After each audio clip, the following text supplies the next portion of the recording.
بسم اللہ الرحمن الرحیم۔ آج ہم بات کر رہے ہیں روزے کا مقصد، یعنی اللہ سبحانہ و تعالیٰ نے روزے فرض کیوں فرمائے۔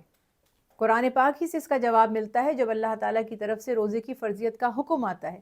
اللہ تعالیٰ قرآن پاک میں ارشاد فرما رہے ہیں، یا ایھا الذین آمنوا کتب علیکم الصیام کما کتب علی الذین من قبلکم لعلکم تتقون۔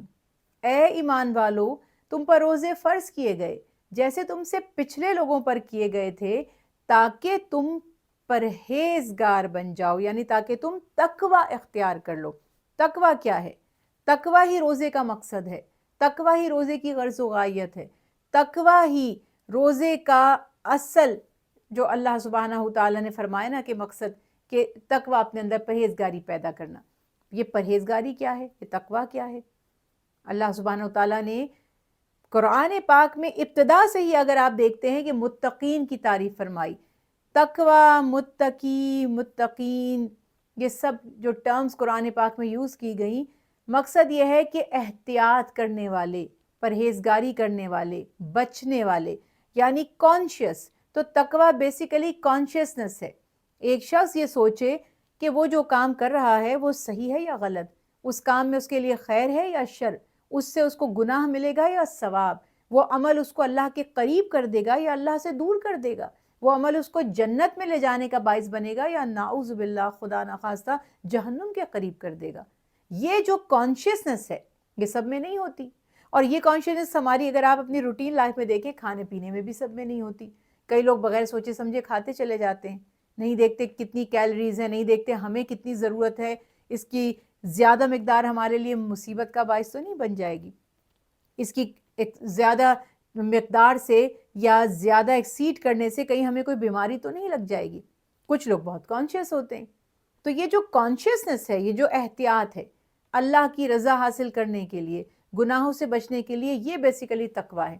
رسول کریم صلی اللہ علیہ وسلم نے تقوی کے بارے میں اتنی پیاری بات فرمائی۔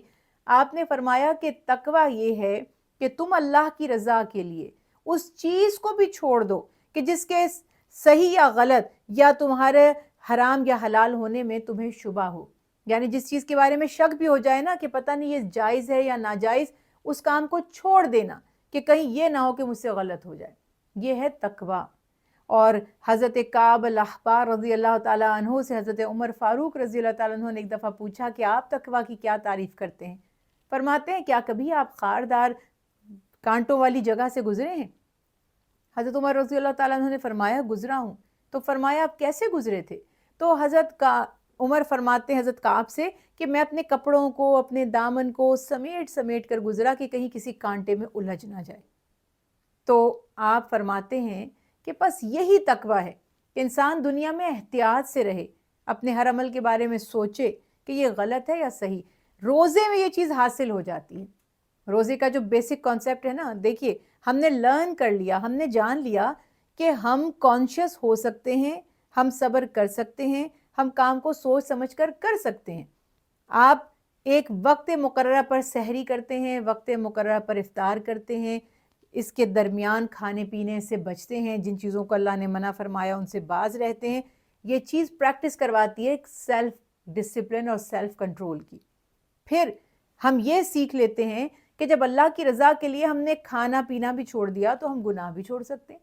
جو چیزیں اللہ نے جائز کی تھی، حلال کی تھی، جب انہیں ہم نے چھوڑ دیا، اور اس کا روزے کا اجر بھی تو اسی لیے ہے نا کہ آپ اللہ کی رضا کے لیے بھوک پیاس برداشت کر رہے ہیں، جبکہ پوری دنیا سے اگر آپ پوری دنیا کے سامنے چھپانا چاہیں آپ کا روزہ ہے یا نہیں، آپ ایسا کر سکتے ہیں۔ یعنی لوگوں کو تو آپ کی، یہ دیکھیے کوئی اور عبادت ہوتی ہے نا، نماز ہے، ہم پڑھتے ہیں تو لوگوں کو نظر آتا ہے ہم نے پڑھی، پیسہ خرچ کرتے ہیں نظر آتا ہے اس نے چیریٹی کی ہے، حج عمرے پہ جائیں گے لوگوں کو پتہ چلے گا۔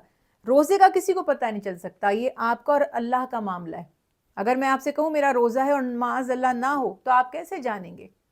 تو اس لیے یہ تقوی ہمیں سکھا رہا ہے، اور تقوی ہی زندگی کی اساس ہے اور بنیاد ہے۔